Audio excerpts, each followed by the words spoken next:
You've heard me talk on this channel before about how I have ADHD, and I've shared how I plan, how I organize things, how I structure my day, how I structure my year based on all of that. But there's a piece of the story I haven't shared yet, and that is ADHD medications. I've tried lots of different ADHD medications. Some have worked, some have failed miserably.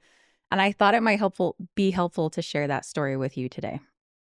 I'm going to share my personal experience with these different medications. This is not medical advice. Definitely go talk to your doctor to find out what's best for you. But I want to share with you the one that I'm doing recently that has changed everything for me and has been the best fit. I want to tell more people about this in case it could be a help for you as well. So stick around to the end and I'll tell you all about it. Okay, quick disclaimer. I am not a doctor. This is not medical advice. Please talk to your own doctor about this. And everything that I'm sharing is just my own personal experience. Cool? Cool. Okay, I know that ADHD medications are a really loaded topic. People have very strong feelings about this, whether you should medicate, whether you shouldn't medicate. I know lots of people who do take ADHD medications and are successful. I know a lot of people who take zero ADHD medications and have very strong ADHD and are wildly successful. This is not a conversation about whether you should or shouldn't. But in my own journey, I just wanted to know what the options were so that I could test it out for myself and decide what I wanted to do and what I didn't want to do. And let me start out by talking about how ADHD medication is just one piece of the pie. There are so many different ways that you can work with your ADHD, target your ADHD, and medication is just one piece of the pie. I wish it was a silver bullet. I wish it fixed everything. It absolutely didn't for me. But combined with all the other tactics that I'm using, it can be really, really helpful and a supplement to everything else. Let me just quickly talk about these other things that you can do that are really helpful. For those of my friends who have ADHD and don't use medication, the thing that I see consistently across all of them is that they work out every day. Those of us with ADHD tend to have more energy and more nervous energy than most people. And by exercising, not only are we releasing some of that nervous energy, we're also boosting the hormones in our brain and the neurotransmitters that we're missing. So it gives us that level of focus that we need for a few hours after we exercise. Sleep is another really big thing. Meditation can be incredibly helpful, even though it feels somewhat impossible. Being in nature and also finding things to cue you for what environment you should be in, whether that's wearing certain clothes to cue you that it's time to work out or time to exercise or time to work, whether that's listening to certain music to cue you that it's time to go to bed.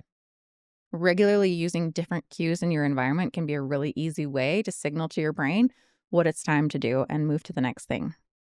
ADHD is essentially a regulation problem. So anything you can do to regulate your nervous system more, like meditation, being out in nature, talking and connecting with friends, exercise, all of those things are going to help your ADHD.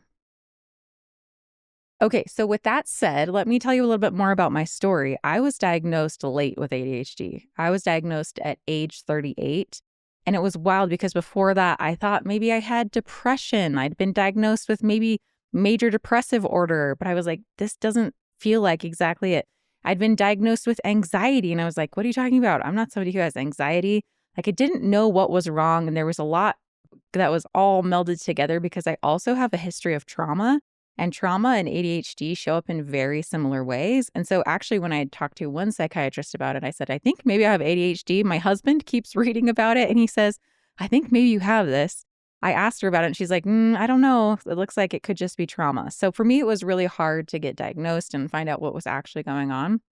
But then once I had a therapist who took me through an assessment for ADHD, he said, in order to qualify or have ADHD from this assessment, you needed to get 11 questions correct, and you got 39 questions correct. He said, I'm in the 98th percentile of people with ADHD. Like my ADHD is raging, it's alive and well. I have massive ADHD. And that was underlying a lot of the other problems, which was interesting because I had tried taking SSRIs and they never really worked for me. So I knew that that wasn't really something that helped and something that wasn't putting me in a better situation. So once I got the ADHD diagnosis, I was so curious to know, I wonder if ADHD medication would help. And I found some real clear winners, and I found some that weren't such a good fit for me. So another thing that was incredibly helpful for me was getting a DNA test. So there's a test, and I'm going to say it wrong. I've only ever read it. I don't know how you say it. Basically, pharmacogenetics. So pharmacogenetics. You can take these tests, you give them a little bit of your spit, they test your DNA, and then they give you a printout of which medications work best for you based on what they know about your genes and how those genes interact with different medicines. What was interesting for me when I got this report was I found that a lot of the SSRIs that I had taken were not a good fit for my system. There were some of them that my body processed too quickly, so I wasn't able to feel the effects of those medications. And there were some that my body processed too slowly. My body wasn't metabolizing those as quickly as it needed to. And so I was feeling bigger effects and longer effects than I needed to of those particular medications. So taking this test, I signed up online. They sent me a test kit. I mailed it back. Getting the PDF report was really, really helpful. And especially as I navigated this next step of navigating ADHD medications, it was helpful to have that guide based on what they know about the research and based on what they know about different genes, which ones would be a good fit for me and which ones were not a good fit for me. I highly recommend that if you're someone who is exploring different medications for mental health. It can be really helpful just to get a guide to know which ones might be a good fit and which ones are not a good fit for you. Okay, another thing about my background is I'm someone who tends to do well with a very low dose. And that was something that definitely factored in with the rest of these. So as you take into account what I'm talking about here, I tend to just need like a baby dose of things to be able to feel the effects of them. I think that my nervous system is just highly sensitive. And so I don't need a huge big dose to feel the effects of some of these things. And so take that into account as I tell you these stories. Okay, so starting out with ADHD medications, I was really worried about taking stimulants. There's so much talk about stimulants and so much stuff out there about stimulants, and I wasn't really sure. And so I started out with my psychiatrist and I did a non-stimulant. So the one that I started out with first is called Strattera. It was really interesting because the first time I took Strattera, it was like my anxiety just went and I felt so calm. And it was literally not until that moment that I knew I had anxiety. It was just something that was always there. And I thought it was just a part of me. But if you see me from the outside, I seem so chill and calm. And people tell me I'm so grounding and so like tuned in and like very calm. And I did not know until my anxiety disappeared that I had anxiety. So that was really interesting. As far as the other effects, I found that Strattera made me feel sick to my stomach. And this might just be a me thing, but I was having a really hard time eating. I just had this kind of upset stomach all the time. And I actually lost a lot of weight, which was not my goal. And so after a few months of being on Strattera, I wasn't noticing enough of a difference. And the side effects of feeling this upset stomach were really not helpful for me. So I was like, okay, we tried the non-stimulants. Let's see what happens with Adderall. So I worked with my psychiatrist and I switched to Adderall. There are so many different types of Adderall. There's extended release, short release. There's a bunch of different options. I started out with the short release.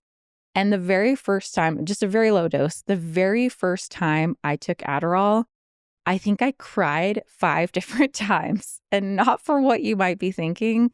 I cried because I couldn't believe that this was what I was missing out on. And in a way, it was like, I feel like I've been gaslighting myself for so long, telling myself that I was fine, everything was okay. I'm a productivity coach. Like, I've got this handled. I don't need any extra things. Like, no wonder my ADHD didn't go diagnosed because I am in control and I have this taken care of. And it was wild. The first time I took Adderall, I started noticing the piles of things in my bedroom and I started cleaning up those piles and I cleaned out my closet for the first time. Like, it was like all of the limitations of doing what I needed to do were gone. And I just couldn't believe how easy it was to navigate life. I was so like grieving that part of me that had been working so hard for so long to try to figure all of this out. Okay, I take it back. I started out with the extended release and then I was having a hard time sleeping. What was what the problem was. And so then I switched to the short release and I was just doing one short release dose in the morning. What I loved about Adderall was that it was instantaneous. It wasn't like the SSRIs where you have to take them for a while and it has to build up in your system. And then after 6 weeks, you find a result. I loved that Adderall was something that I would take and within 30 minutes, I could feel the effects of it. And what's really nice about it too is that it leaves your system very quickly. Again, I'm not like an expert on this. This is just my own experience. I might be telling you the wrong things, but it leaves your system really quickly as well. So it doesn't stay in your system for very long. And there's not like withdrawals that you go through after stopping to take Adderall. So my sleep was a little bit tricky, and we just put me on a short release and put me on a lower dose. And that tended to make it a better situation for me. And that worked for a long time. And then I started having panic attacks. Adderall is a stimulant. You can think of it like coffee. You can think of it like caffeine. You can think of it as any other kind of stimulant where it just kind of revs up your system a little bit more. Like you might have increased heart rate. For me, I actually felt so much calmer when I was taking Adderall, but I could tell that my nervous system was increased. For those of you who have a Whoop band, my HRV score was like not good at all after I had taken Adderall. It was really messing up my recovery scores. And when I tracked my behaviors in my Whoop app, I could see that taking ADHD medication was a pretty big negative. And that was very stressful to me because I'm very obsessed with my HRV score in my Whoop app. So for me, the effect of taking Adderall was that the overwhelm was gone. It wasn't that I felt like super hyperactive or super jazzed up. I just felt like all the overwhelm was gone and I was able to actually do what I needed to do. One of the ways that my therapist explained it to me is like with ADHD, we have 100 thoughts all coming at the same time and it just feels incredibly overwhelming. And when you take something like Adderall, it kind of just like lines up all those thoughts in one straight line and they can just come one at a time and you can work through each thing one at a time. And my experience genuinely was that I just felt so much less overwhelmed. But I also felt the effects of after having taken Adderall, that evening I would be feeling more agitated. And I don't know if it was that the overwhelm came back or if my system was just revved up too high. But I started having these panic attacks because I think that it was revving up my nervous system too high. And I had like life circumstance that wasn't great that was causing a lot of panic attacks as well. But as soon as I started taking the Adderall, that was what really pushed me over the edge. So I had to be really cognizant of when I wanted to take Adderall and when it was going to be helpful for me versus when it wasn't going to be helpful for me. I also definitely noticed a sharp decline in how effective it was over time. So at first, a very low dose was life-changing. I cleaned out my entire closet, and then that low dose didn't have the same effect, and I had to go up in a little bit higher dose. But eventually I got it dialed into what I needed, and that was helpful for a while. But it got to the point where I was like not wanting to take it because I didn't want to feel this panicky feeling. And so I talked to my psychiatrist again. We tried a bunch of different options. We tried guanfacine, which is a blood pressure medication, but it's used off-label for ADHD for people who have hyperactivity. As soon as I took guanfacine, I fell asleep. I could not stay awake. And it might be something to do with how a baby dose is like too much for me. But like that was like, yeah, this is not a thing. I cannot stay awake. I can't keep my eyes open. This isn't going to be it. And then I asked if there were any other non-stimulants or any other options that I could try because the Adderall wasn't working for me anymore, just from a perspective of feeling like too revved up and not liking the panic attacks, obviously. And my psychiatrist said, well, we could try Qelbree. So that's the one that I've been trying most recently, and it's a non-stimulant. And it has been amazing for me. Qelbree, I take, again, a very low dose of it. And what I found is that it kind of just removes the barriers to getting things done. Normally, it feels like there's this huge wall in front of me of like, I know what I need to do. I just can't get myself to actually do it. And I've got to somehow get myself over this wall and get myself to start doing these tasks. And with Qelbree, it just feels like that barrier to entry is lower. I can get myself to initiate tasks so much more easily.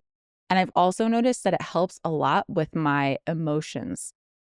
With ADHD, we tend to have really intense emotions and really defeating emotions. And it's kind of balanced out my emotions a little bit more. So the highs aren't so high and the lows aren't quite so low. It definitely doesn't have the same like push and oomph that Adderall had, but I've been so happy with it. And it has a better recovery score when I track it on my Whoop band. So it's not affecting my nervous system the same way that Adderall was. it's been really helpful for me, and I feel like it's given me that little extra help that I need to feel a little bit more in control without feeling too revved up and feeling like I have power over myself again. Qelbree is something that has to build up in your system, and you have to take it every single day. It's not something that you can decide whether you want to take it or not, which is a bummer for me because I have ADHD and I always forget to take my medications. But that's really the only downside that I found so far, is that it's not something you can just take when you want to. It's something you have to keep in your system. But it's been really helpful for me. And so I thought I would share all of this. I'd love to hear your stories. There's anything else that you've experienced that you think would be helpful, feel free to reach out to me. You can come find me on LinkedIn, send me a DM. And if you want more helpful tips, definitely go check out my newsletter. You can join it at mentalmastery.com/newsletter. Thanks for tuning in, and I'll see you next week.